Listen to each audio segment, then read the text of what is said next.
Oke bro, Tia lanjut dengan pertanyaan, apakah hanya ada dua pilihan bagi manusia, hidup penuh kesedihan dan penderitaan, atau hidup dalam keilahian dan kebahagiaan, dan pilihan ini ada di tangan manusia?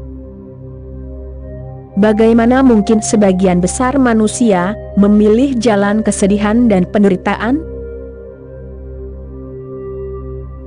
Ini adalah pertanyaan yang sangat penting, tetapi juga sangat sensitif. Hal pertama yang harus dipahami adalah bahwa hidup ini sangat paradoks, dan karena itu banyak hal terjadi. Ini adalah dua alternatif, manusia bisa berada di surga atau neraka. Dan tidak ada kemungkinan ketiga. Dirimu bisa berada dalam penderitaan yang mendalam, atau dirimu bisa tanpa penderitaan dan dalam kebahagiaan yang mendalam.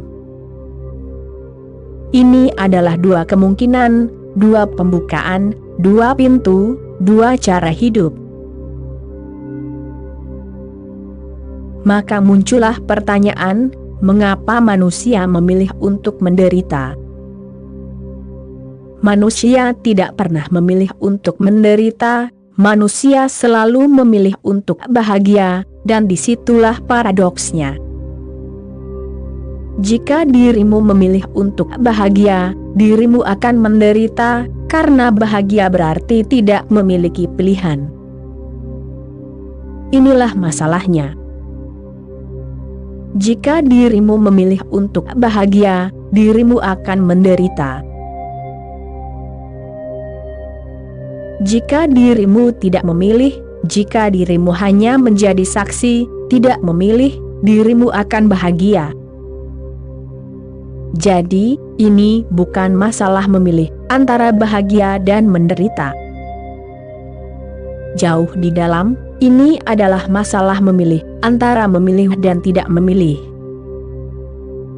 Mengapa terjadi bahwa setiap kali dirimu memilih, dirimu akan menderita? Karena pilihan membagi kehidupan, sesuatu harus dipotong dan dibuang. Dirimu tidak menerima secara total. Dirimu menerima sesuatu di dalamnya, dan dirimu menolak sesuatu, itulah arti dari pilihan. Sedangkan kehidupan adalah totalitas. Jika dirimu memilih sesuatu dan menolak sesuatu, apa yang dirimu tolak akan datang kepadamu, karena kehidupan tidak bisa dibagi. Dan apa yang dirimu tolak, hanya karena dirimu menolaknya, menjadi sesuatu yang berkuasa atas dirimu.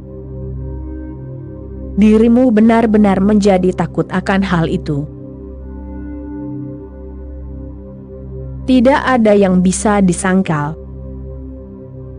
Dirimu hanya bisa menutup mata terhadapnya. Dirimu hanya bisa melarikan diri. Dirimu bisa menjadi tidak memperhatikannya, tetapi ia selalu tersembunyi di sana, menunggu saat untuk menegaskan dirinya. Jadi jika dirimu menyangkal penderitaan, jika dirimu mengatakan dirimu tidak akan memilih penderitaan, maka secara halus dirimu telah memilihnya. Sekarang ia akan selalu ada di sekitarmu. Satu hal. Kehidupan adalah totalitas, hal pertama, dan kehidupan adalah perubahan, hal kedua. Ini adalah kebenaran dasar. Dirimu tidak bisa membagi hidup. Kedua, tidak ada yang stagnan, dan tidak ada yang bisa. Jadi ketika dirimu berkata, aku tidak akan menderita. Aku akan memilih cara hidup yang membahagiakan. Dirimu akan berpegang teguh pada kebahagiaan. Dan setiap kali dirimu berpegang teguh pada sesuatu, dirimu menginginkannya, dirimu berharap itu permanen. dan tidak ada yang bisa permanen dalam hidup. Hidup adalah perubahan. Jadi, ketika dirimu berpegang teguh pada kebahagiaan, dirimu kembali menciptakan penderitaan, karena kebahagiaan ini akan berlalu, tidak ada yang tersisa. Kebahagiaan adalah sungai, dan saat dirimu berpegang teguh pada sungai, dirimu menciptakan situasi di mana dirimu akan frustrasi, karena sungai akan bergerak. Cepat atau lambat dirimu akan menemukan bahwa sungai itu telah pergi jauh. Ia tidak bersamamu lagi sekarang, tanganmu kosong dan hatimu frustrasi. Jika dirimu berpegang teguh pada kebahagiaan, akan ada saat-saat bahagia, tetapi itu akan berlalu. Hidup adalah perubahan. Tidak ada yang kekal di sini kecuali dirimu. Kecuali dirimu, tidak ada yang kekal di sini, dan jika dirimu berpegang teguh pada sesuatu yang berubah, saat itu hilang dirimu akan menderita. Dan bukan hanya itu, saat itu hilang dirimu akan menderita. Jika dirimu memiliki pikiran untuk berpegang teguh, saat itu ada, dirimu tidak akan bisa menikmatinya, karena dirimu akan terus-menerus takut bahwa itu akan hilang. Jika dirimu bergantung, dirimu juga akan kehilangan kesempatan. Nanti dirimu akan menderita, dan sekarang dirimu tidak akan menikmatinya, karena ketakutan itu sudah dekat, cepat atau lambat ketakutan itu harus hilang.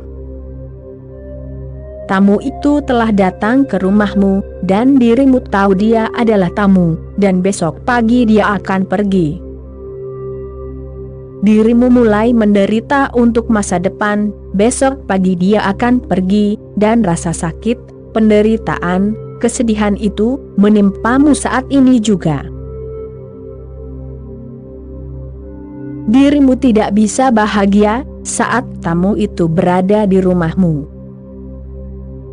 Saat tamu itu bersamamu, dirimu tidak bisa bahagia, karena dirimu sudah dalam kecemasan dan kesedihan, bahwa besok pagi dia akan pergi.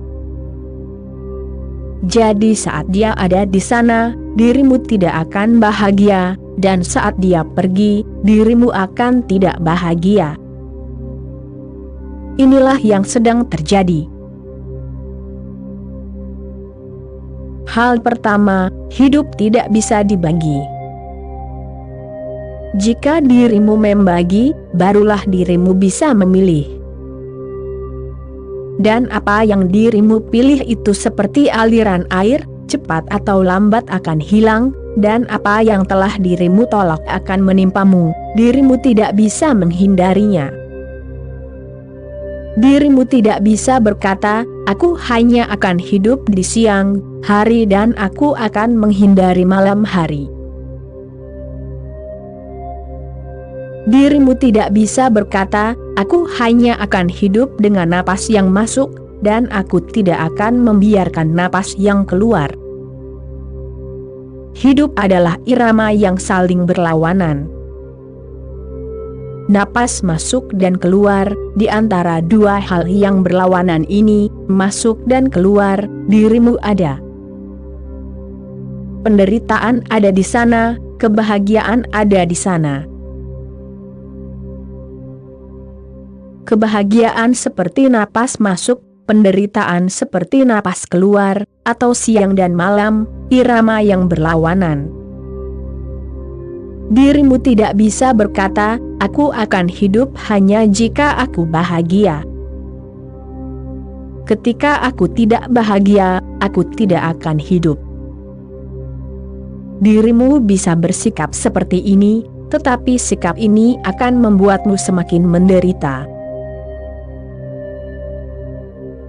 Tidak ada yang memilih penderitaan, ingat.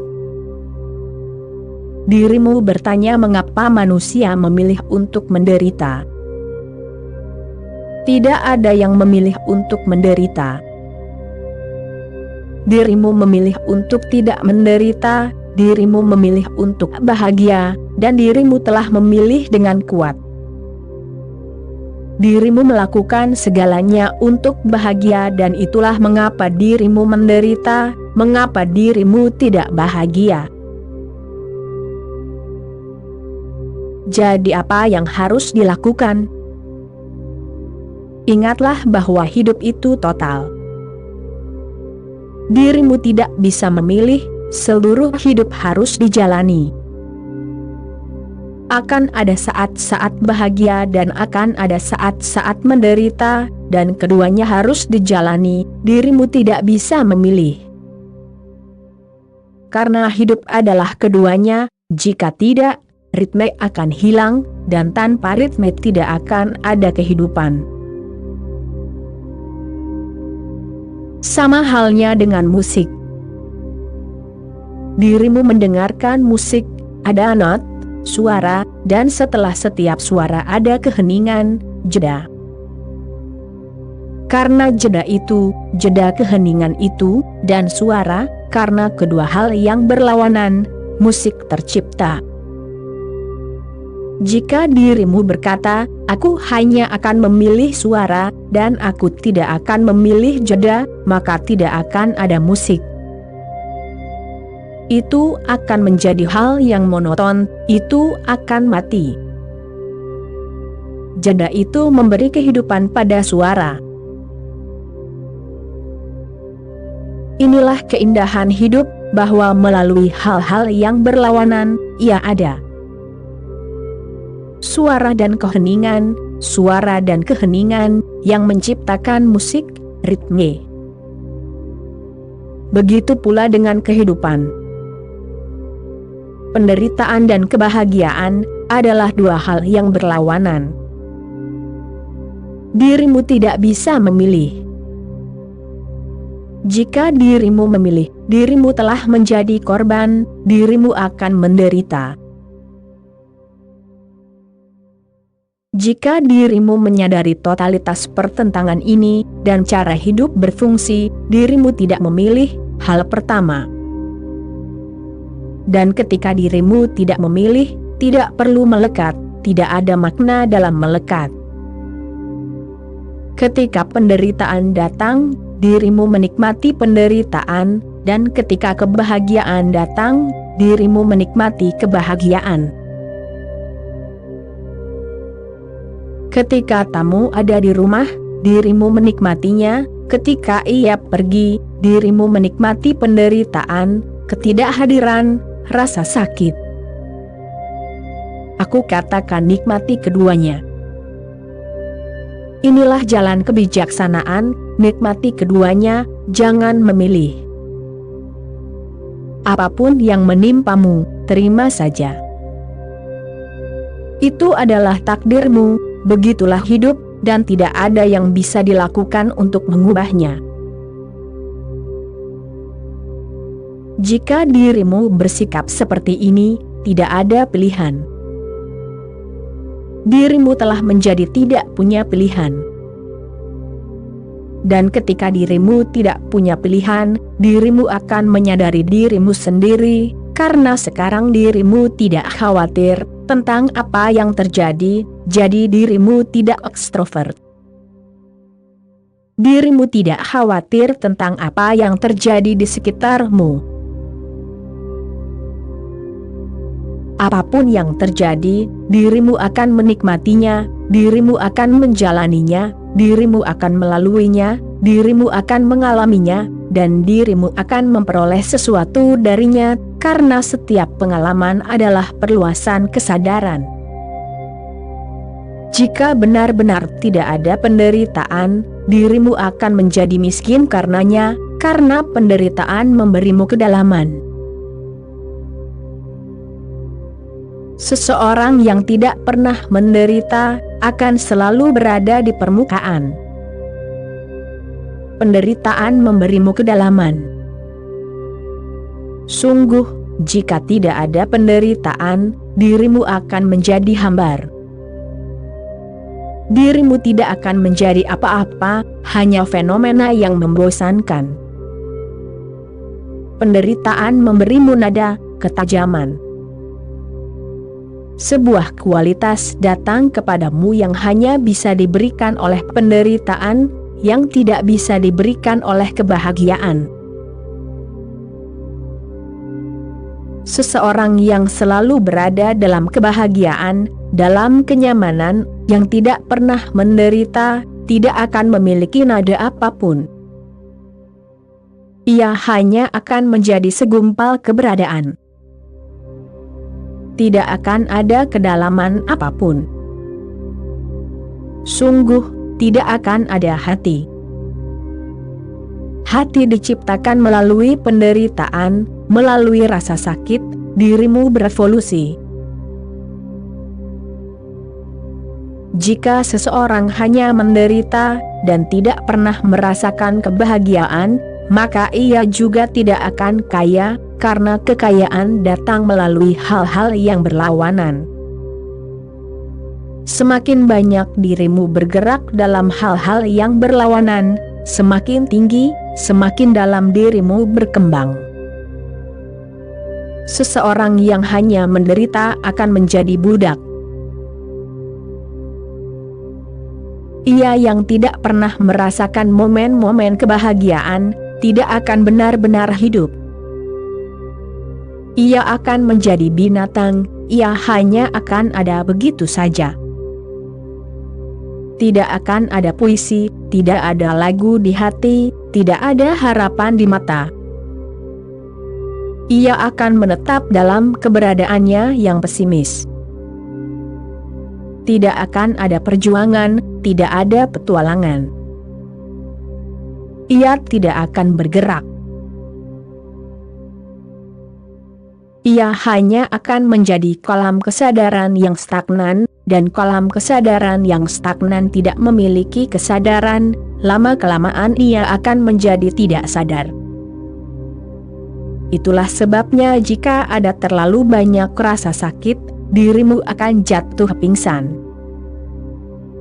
Jadi, jika hanya ada kebahagiaan saja tidak akan banyak membantu, karena tidak akan ada tantangan.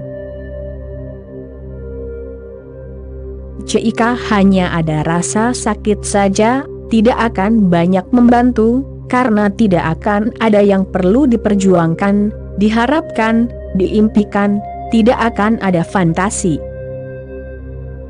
Keduanya dibutuhkan, dan kehidupan ada di antara keduanya, sebagai ketegangan yang sangat peka, ketegangan yang halus.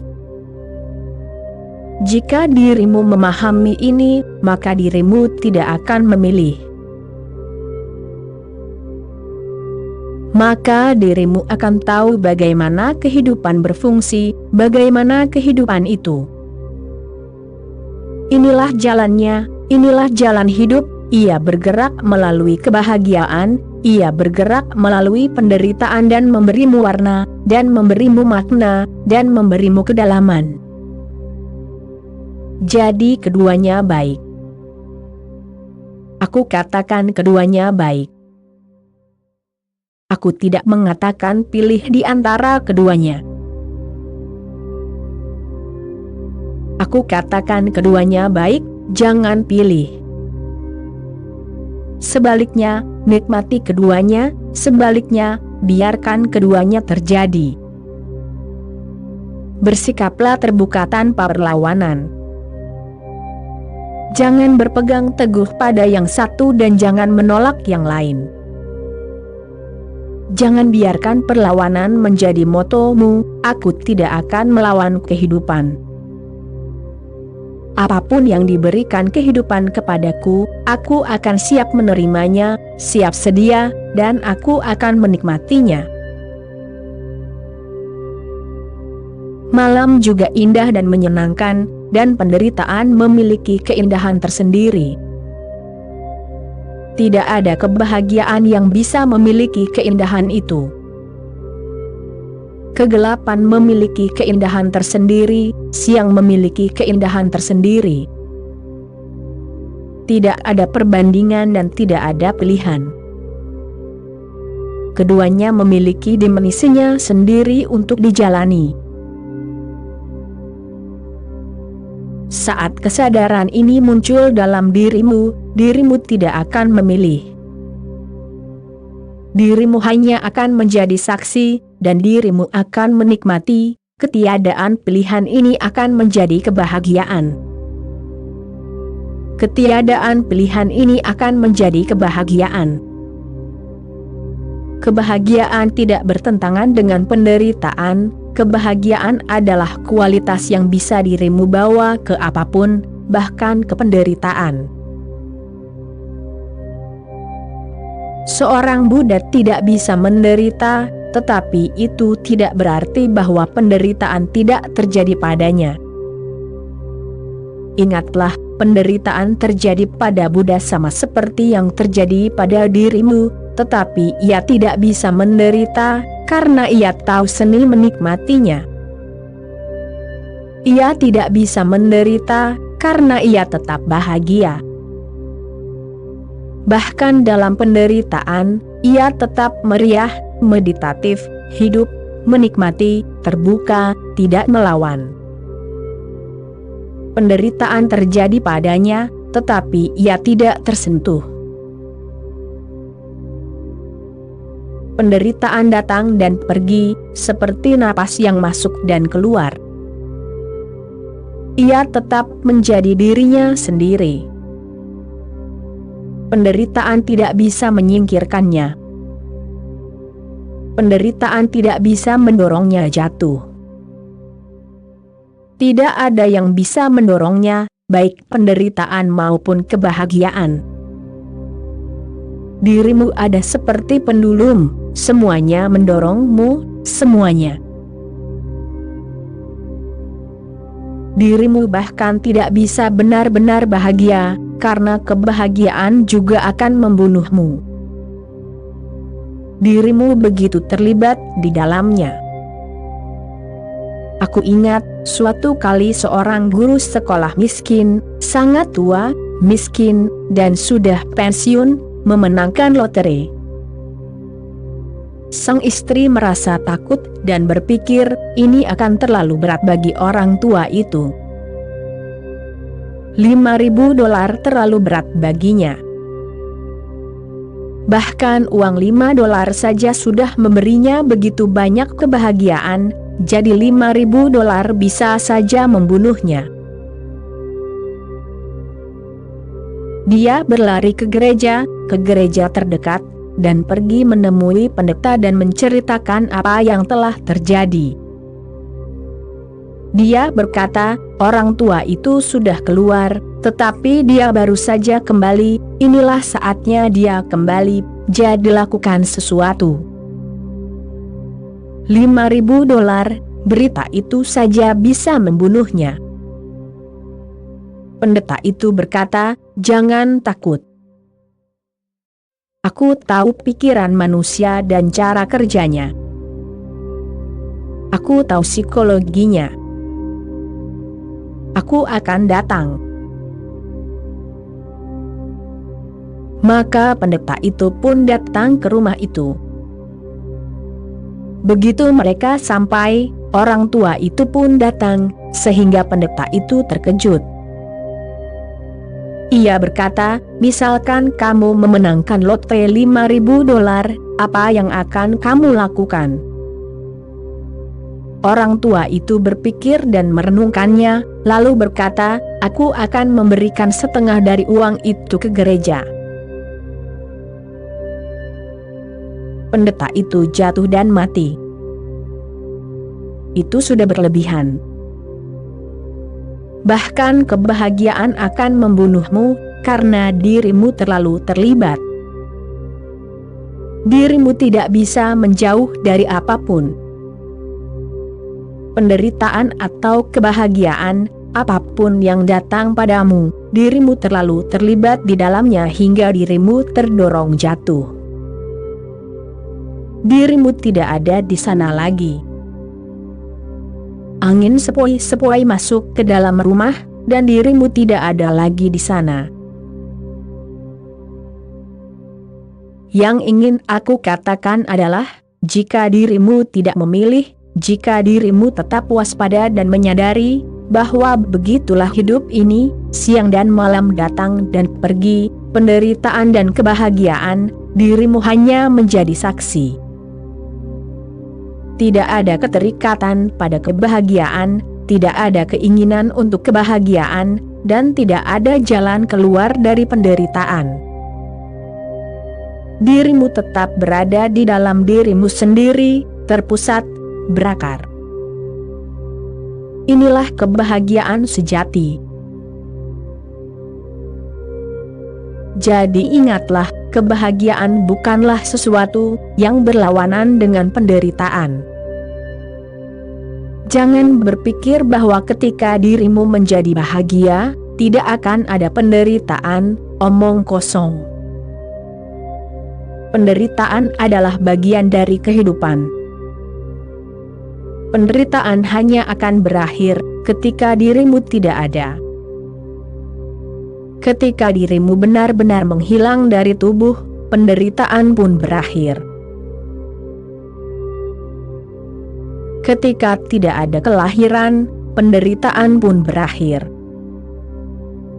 Namun, ketika dirimu tersesat dalam totalitas, dirimu pun tidak ada lagi, hanya setetes air yang jatuh ke lautan dan tidak ada lagi. Selama dirimu ada, penderitaan akan terus berlanjut. Itu adalah bagian dari kehidupan. Namun, dirimu bisa menyadarinya, penderitaan terjadi di suatu tempat di sekitarmu, tetapi tidak pernah terjadi pada dirimu. Namun, kebahagiaan juga tidak pernah terjadi pada dirimu.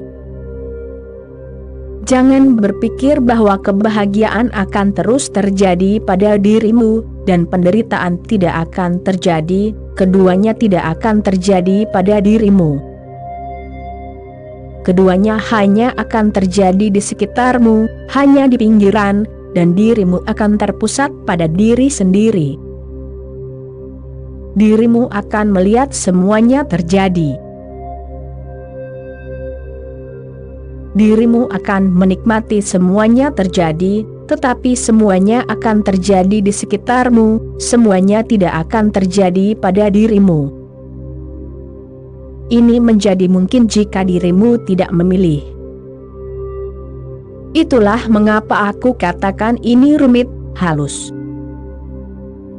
Karena kehidupan yang paradoks, dirimu memilih kebahagiaan dan dirimu jatuh dalam penderitaan.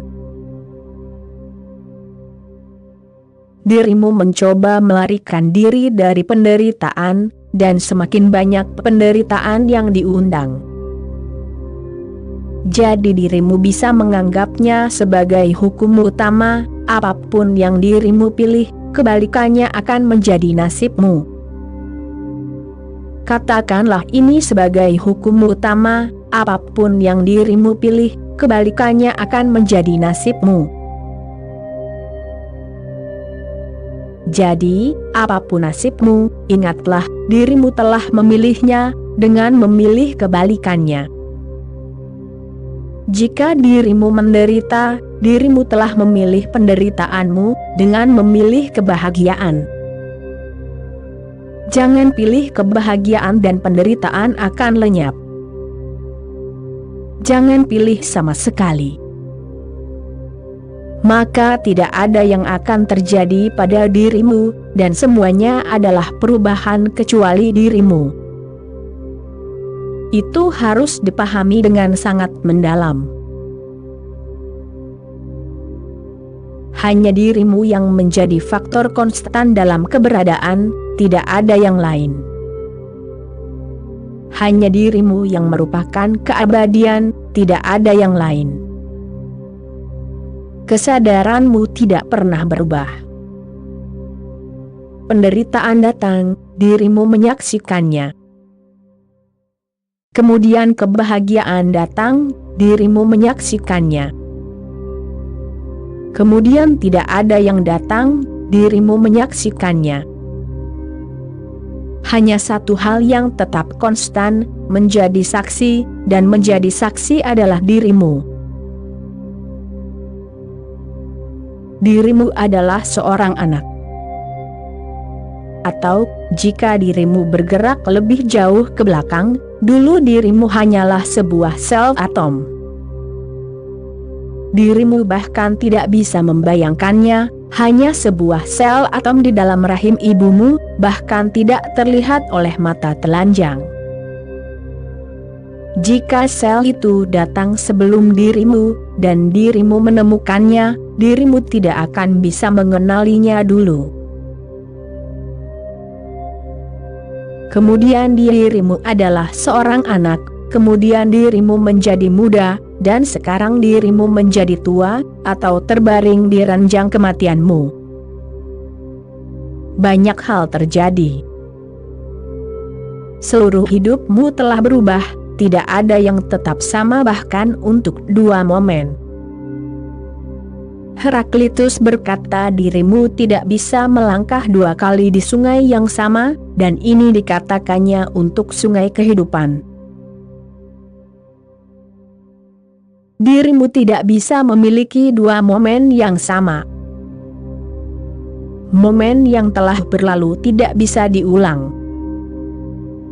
Itu telah berlalu selamanya, dirimu tidak bisa memilikinya lagi.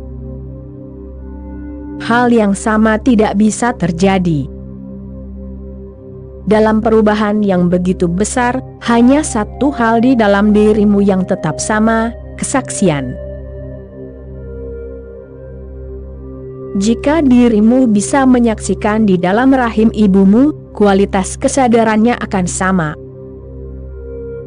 Jika dirimu bisa menyaksikan saat dirimu masih anak-anak, kualitas kesaksiannya akan sama. Saat muda atau sekarat, saat sekarat di tempat tidur, jika dirimu bisa menyaksikan, kualitas kesadarannya akan sama. Satu-satunya hal yang ada di dalam dirimu adalah dirimu yang menyaksikan, kesadaranmu yang tetap sama, semua hal lainnya berubah. Dan jika dirimu berpegang teguh pada objek apapun di dunia yang berubah, dirimu akan menderita. Tidak ada yang bisa dilakukan untuk mengatasinya. Dirimu mencoba melakukan hal yang mustahil, itulah sebabnya dirimu menderita. Aku tahu dirimu tidak pernah memilih penderitaan, tetapi bukan itu intinya. Jika dirimu menderita, dirimu telah memilihnya secara tidak langsung. Begitu dirimu menyadari ketidaklangsungan hidup ini, kualitas hidup yang paradoks ini, dirimu akan berhenti memilih. Ketika pilihan hilang, dunia telah lenyap. Ketika pilihan hilang, dirimu telah memasuki yang absolut. Namun, hal itu hanya mungkin terjadi jika pikiran yang memilih itu lenyap sepenuhnya. Kesadaran tanpa pilihan diperlukan, dan dirimu akan berada dalam kebahagiaan. Sebaliknya, dirimu akan menjadi kebahagiaan itu sendiri. Dan aku ulangi lagi, penderitaan akan terus terjadi, tetapi sekarang tidak ada yang bisa membuatmu menderita. Bahkan jika dirimu tiba-tiba terlempar ke neraka, hanya dengan kehadiranmu di sana, bagi dirimu itu tidak akan menjadi neraka lagi. Seseorang bertanya kepada Sokrates, kemana ia ingin pergi, jadi Sokrates berkata, aku tidak tahu apakah ada neraka dan surga. Aku tidak tahu apakah keduanya ada atau tidak, tetapi aku tidak akan memilih di antara keduanya. Satu-satunya doaku adalah, izinkan aku untuk sadar dimanapun aku berada. Biarkan aku sepenuhnya sadar dimanapun aku berada. Apakah itu neraka atau surga, itu tidak relevan. Karena jika dirimu sepenuhnya sadar, neraka menghilang, neraka adalah ketidaksadaranmu. Jika dirimu sepenuhnya sadar, surga muncul, surga adalah kesadaranmu sepenuhnya. Sungguh, tidak ada tempat geografis yang disebut neraka atau surga. Dan jangan terus berpikir dengan cara kekanak-kanakan, bahwa suatu hari dirimu akan mati, dan Tuhan akan mengirimmu ke surga atau neraka, sesuai dengan perbuatanmu, sesuai dengan apapun yang telah dirimu lakukan di bumi. Tidak, dirimu membawa neraka dan surga di dalam dirimu. Kemanapun dirimu pergi, dirimu membawa neraka atau surga bersamamu. Bahkan Tuhan tidak bisa melakukan apapun. Jika tiba-tiba dirimu bertemu dengannya, ia akan tampak seperti neraka. Dirimu membawa neraka di dalam dirimu. Dirimu memproyeksikannya kemanapun dirimu berada. Dirimu akan menderita. Pertemuan itu akan seperti kematian, tak tertahankan. Dirimu mungkin menjadi tidak sadarkan diri. Apapun yang terjadi pada dirimu, dirimu bawa di dalam dirimu. Benih kesadaran adalah benih dari seluruh keberadaan. Jadi ingatlah, jika dirimu menderita, dirimu telah memilihnya, secara sadar, tidak sadar, langsung, tidak langsung, dirimu telah memilihnya. Itu adalah pilihanmu dan dirimu bertanggung jawab. Tidak ada orang lain yang bertanggung jawab. Namun dalam pikiran kita yang kacau, semuanya terbalik. Jika dirimu menderita, dirimu pikir dirimu menderita karena orang lain. Dirimu menderita karena dirimu sendiri. Tidak seorang pun bisa membuatmu menderita. Itu tidak mungkin. Dan bahkan jika seseorang membuatmu menderita, itu adalah pilihan ibu untuk menderita melalui dia. Dirimu telah memilihnya, dan dirimu telah memilih jenis penderitaan tertentu melalui dia. Tidak seorang pun bisa membuatmu menderita, itu adalah pilihanmu. Namun dirimu selalu berpikir bahwa jika orang lain berubah, atau jika orang lain melakukan sesuatu yang lain, dirimu tidak akan menderita. Aku pernah mendengar Mula Nasruddin sedang mengisi laporan karena ia menabrakkan mobilnya ke mobil yang sedang diparkir. Ia sedang mengisi laporan, dan banyak hal yang ditanyakan. Ketika ia sampai pada bagian yang menanyakan apa yang bisa dilakukan pengemudi kendaraan lain untuk menghindari kecelakaan, ia menjawab, ia seharusnya memarkir mobilnya di tempat lain. Mobil itu diparkir di sana, ia seharusnya memarkirnya di tempat lain, karena ia kecelakaan itu terjadi. Dan inilah yang dirimu lakukan. Pihak lain selalu bertanggung jawab, ia seharusnya melakukan sesuatu, dan tidak akan ada penderitaan. Tidak, pihak lain sama sekali tidak bertanggung jawab. Dirimu yang bertanggung jawab, dan kecuali dirimu mengambil tanggung jawab ini secara sadar, dirimu tidak akan berubah. Perubahan akan menjadi mungkin, mudah terjadi, saat dirimu menyadari bahwa dirimu bertanggung jawab atasnya. Jika dirimu menderita, itu adalah pilihanmu. Itulah hukum karma, tidak ada yang lain. Dirimu sepenuhnya bertanggung jawab. Apapun yang terjadi, penderitaan atau kebahagiaan, neraka atau surga, apapun yang terjadi, pada akhirnya dirimu sepenuhnya bertanggung jawab. Itulah hukum karma, tanggung jawab penuh ada di tanganmu.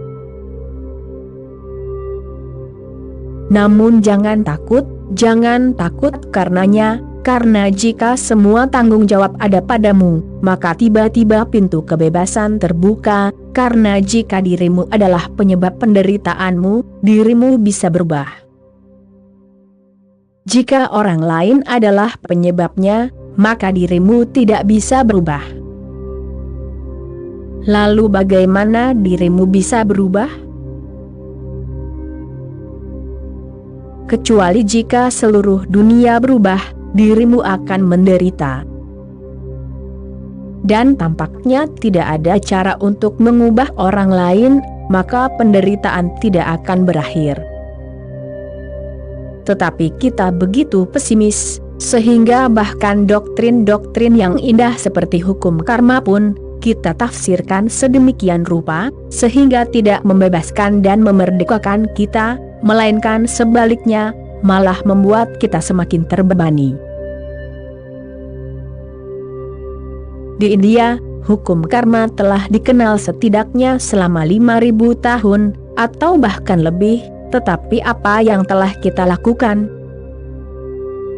Bukannya kita telah mengambil tanggung jawab atas diri kita sendiri, kita telah melemparkan semua tanggung jawab kepada hukum karma, bahwa hal itu terjadi karena hukum karma, dan kita tidak bisa melakukan apapun, tidak ada yang bisa dilakukan, karena kehidupan lampau, kehidupan ini menjadi seperti itu. Hukum karma adalah untuk membebaskanmu. Hukum ini memberimu kebebasan penuh terhadap dirimu sendiri.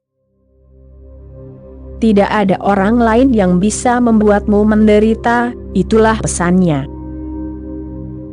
Jika dirimu menderita, dirimu telah menciptakannya. Dirimu adalah penguasa nasibmu, dan jika dirimu ingin mengubahnya, dirimu bisa segera mengubahnya, dan hidup akan berbeda. Namun, sikapnya. Aku pernah mendengar dua orang teman sedang berbincang. Yang satu adalah seorang optimis sejati, yang satunya lagi seorang pesimis sejati. Bahkan si optimis pun tidak terlalu senang dengan situasi tersebut. Si optimis berkata, jika krisis ekonomi ini terus berlanjut, dan bencana politik ini terus berlanjut dan dunia tetap seperti sekarang, tidak bermoral, maka kita akan segera menjadi pengemis. Bahkan dia sendiri tidak terlalu berharap banyak orang yang optimis. Ketika dia berkata, kita akan terpaksa mengemis, orang yang pesimis berkata, kepada siapa? Kepada siapa kamu akan mengemis jika kondisi ini terus berlanjut? Dirimu memiliki pikiran, dan dirimu terus-menerus membawa pikiranmu ke segala hal. Sungguh, dirimu mengubah kualitas setiap ajaran dan doktrin. Dirimu mengalahkan para Buddha dan Krishna dengan mudah, karena dirimu mengubah semuanya, dirimu mewarnainya dengan caramu sendiri. Dirimu sepenuhnya bertanggung jawab atas apapun dirimu dan dunia tempat dirimu tinggal. Itu adalah ciptaanmu. Jika ini tertanam dalam dirimu, dirimu bisa mengubah segalanya. Dirimu tidak perlu menderita. Jangan memilih, jadilah saksi, dan kebahagiaan akan terjadi pada dirimu. Kebahagiaan bukanlah keadaan mati. penderitaan akan terus berlanjut di sekitarmu. Jadi, ini bukan pertanyaan tentang apa yang terjadi pada dirimu, ini adalah pertanyaan tentang bagaimana dirimu. Makna yang hakiki datang dari dirimu, bukan dari apa yang terjadi. Oke bro, sekian dulu episode kali ini, kita sambung lagi nanti. Terima kasih bro.